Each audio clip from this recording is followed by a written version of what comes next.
Sr. Hilton, deixa eu só contextualizar a minha visita ao Bubas.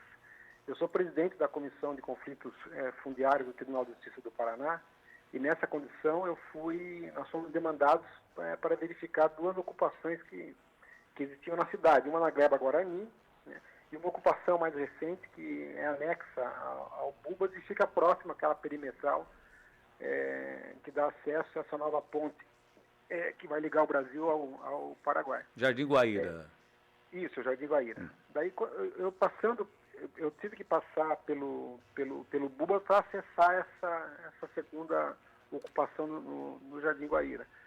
E eu fui com um amigo de Foz do Iguaçu, um oficial de justiça aposentado. Eu estive no local e, lógico, sabia da situação do Bubas, eu já conhecia a situação do Bubas, mas de ouvir falar e das decisões que foram proferidas a respeito dessa ocupação, e me interessei, por conta de eu ser presidente da Comissão de Conflitos Fundiários, me interessei pela questão, para saber como é que podia ser resolvido, né? Num primeiro momento eu fui numa mercearia, num comércio que tinha ali, perguntei quem eram os lideranças, eles me indicaram, fui conversar com eles, né, e via toda a angústia daquele povo para tentar solucionar essa situação em que eles vivem, né. A situação jurídica da reintegração de posse está resolvida, né, não existirá reintegração de posse, mas a questão da urbanização da área e regularização fundiária ainda está pendente, né. E aquilo me chamou muito atenção. Eu perguntei, tem alguma coisa? Está acontecendo alguma coisa? Ele fala, sim, tem promessas esporádicas assim, mas nada de fato acontece. E daí surgiu a ideia de fazer a audiência pública de modo que a comunidade, toda a comunidade, pudesse discutir o problema do Bubas e achar uma solução para isso. Desembargador, essa audiência pública, né, o que a gente pode de prático retirar dela, e existe alguma cogência, alguma vinculação das ações de competência do poder público após ela ou não? A audiência pública, assim, na minha visão, evidentemente, né, é um dos instrumentos democráticos mais eficientes que nós temos, né. As pessoas são chamadas a explicar ou dar o seu entendimento a respeito de determinada situação, e isso se faz publicamente, por isso que se chama audiência pública, né? As pessoas vão ali e falam o que acham que deve ser falado a respeito de determinado assunto, né? O que é discutido ali, evidentemente, não tem poder vinculante, né? Não vincula sequer o executivo municipal nem o executivo estadual. É só um campo, né, um local, um ambiente democrático para se discutir várias propostas para a solução de um problema. E no caso de Foz do Iguaçu, o problema do Bubas. Tá, nós vamos ter essa audiência por videoconferência, né, ou participação de pessoas enviando as suas perguntas, e a gente sabe que às vezes tentar passar para o papel aquilo que a emoção nos permite demonstrar pessoalmente é impossível. O que o senhor particularmente sentiu ali e como o senhor verifica essa questão? Existe uma omissão do poder público ou são as questões burocráticas mesmo que impedem solução? Olha, assim, a situação, eu estive lá no local, né, para mim, né, isso para mim foi bastante angustiante, assim. Eu acho que disse na última vez que nós conversamos, né, que não se trata de se vai acontecer, é quando vai acontecer. Vai acontecer uma tragédia qualquer hora no Bubas, né. As ligações de energia são clandestinas, de água também, existem centenas, se não milhares de fios sobre as casas são muito coladas uma nas outras, né. Não existe segurança adequada, as ruas são muito estreitas, né. Se houver necessidade, né, na entrada de um carro do corpo de bombeiros, ele pode entrar, não tem como sair.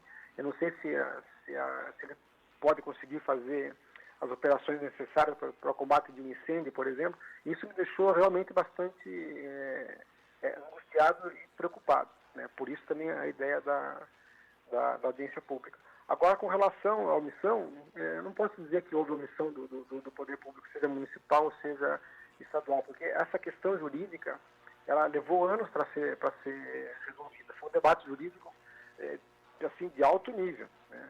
E talvez a decisão do juiz aí de Foz, ela, embora não tenha sido a primeira, né, nesse sentido, mas ela quebrou alguns paradigmas com relação a esse tipo de situação de invasão. E a partir daí, a partir do trânsito em julgado, a partir de que não cabe mais recurso dessa decisão, né, é que os poderes públicos, tanto municipal quanto estadual, estão estudando, né, a melhor maneira de dar uma solução para o Bubas.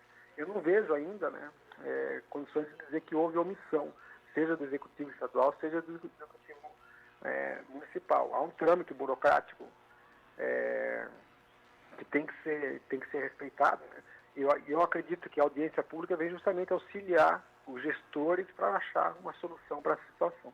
O senhor, como presidente dessa comissão que trata dos conflitos fundiários, o senhor confirma que essa é a maior ocupação urbana do Paraná hoje, desembargador? Seguramente, seguramente. Das ocupações que eu visitei, foram dezenas delas, né, não existe nenhuma com a magnitude sequer parecida com a do Bubas. Claro, eu não posso dizer em extensão de área, mas eu digo em número de pessoas, porque nós temos ocupações rurais que são gigantescas, mas não atinge o número de pessoas, não existe o número de pessoas nelas, como existe no Bubas.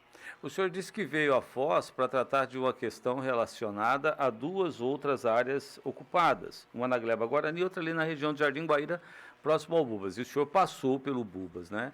A partir de agora, qual é a sua participação, a participação dessa comissão de conflitos fundiários do Tribunal de Justiça do Paraná nesse processo?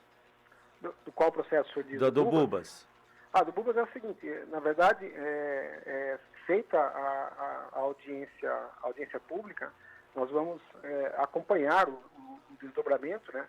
E o Tribunal de Justiça tem um outro programa que chama Moradia Legal, né? Que é coordenado por outro desembargador, que é o desembargador Abrão Lincoln, que inclusive foi juiz em Foz do Iguaçu, né?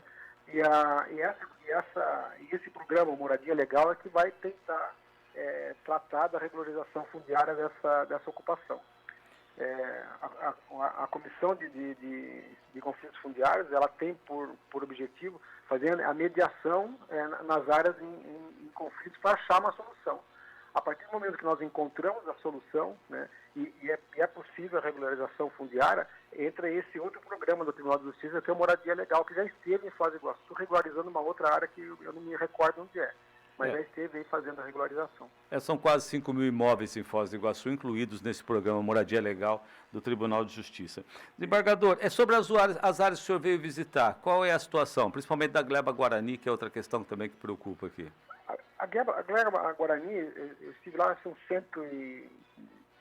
pouco mais de 100 famílias que estão lá, né? Inclusive amanhã eu volto na Gleba Guarani, né? E amanhã eu vou a Foz do Iguaçu, vou visitar de novo a Gleba Guarani, que eu preciso atualizar a situação da ocupação, né? A situação está ali, eles estão no aguardo, né?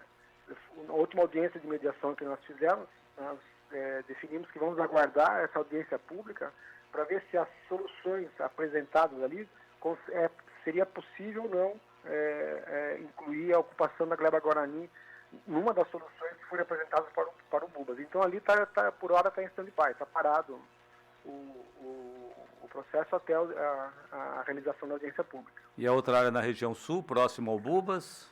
Ali também eu vou a Foz do Iguaçu, na sexta-feira vou visitar novamente essa área, né? Não há mais disposição do proprietário da área em fazer qualquer tipo de composição, né? Mas eu também vou lá, vou visitar a família, vou ver a situação das famílias, vou relatar isso para o magistrado que preside a causa, né?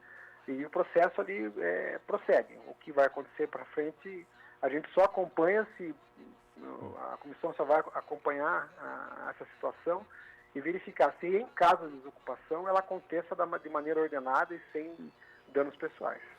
Doutor, com relação aos conflitos fundiários, às invasões, ocupações, aumentou durante o período da pandemia? O senhor percebeu isso ou há uma normalidade nesse procedimento? De forma significativa. Nós tivemos várias ocupações na região metropolitana de Curitiba, nós tivemos aí bastante em Foz, tivemos alguma coisa na área de Maringá e Londrina. O número de ocupações urbanas, né, aumentou muito depois da pandemia, né? E o que era de se esperar, né? Houve a crise econômica, vários agentes econômicos acabaram sendo duramente atingidos por conta da paralisação e da proibição das pessoas, enfim, terem uma vida normal. Isso afetou a economia como um todo, né? Se afeta a economia, afeta o bolso do cidadão, não consegue pagar aluguel. E muitas vezes ele se vê na contingência de ou comprar comida ou pagar aluguel e acabaram sendo despejados, vivendo situação de rua e, consequentemente, invadindo áreas que, em tese, não estariam sendo utilizadas, não estavam desocupadas. Cumprindo a função social, né? Exatamente. Desembargador, pelo seu conhecimento, vivência e sensibilidade, nós gostaríamos de ter o prazer de recebê-lo aqui para uma conversa pessoalmente a respeito desses temas que são sensíveis, importantes, né, e que ajudam a esclarecer muito a sociedade nesse momento. Então, não faltará oportunidade, Ayrton. Já que o senhor estará na cidade amanhã e também na sexta-feira, né, seria importante se o senhor tivesse um espaço na sua agenda que nós pudéssemos ter essa conversa, especialmente durante o Contraponto, que é um programa onde uma mesa debate um tema importante com profundidade todos os dias, né? Uma mesa de entrevistadores e um entrevistado debatendo um tema de importância durante todos os dias. Podemos fazer sim. Muito obrigado por sua gentileza, muito obrigado por nos atender, bom dia, bom trabalho ao senhor e boa viagem para cá amanhã. Obrigado, eu que agradeço. Bom dia a todos. Um abraço. Olha, eu conversei aqui com o desembargador Fernando Prazer.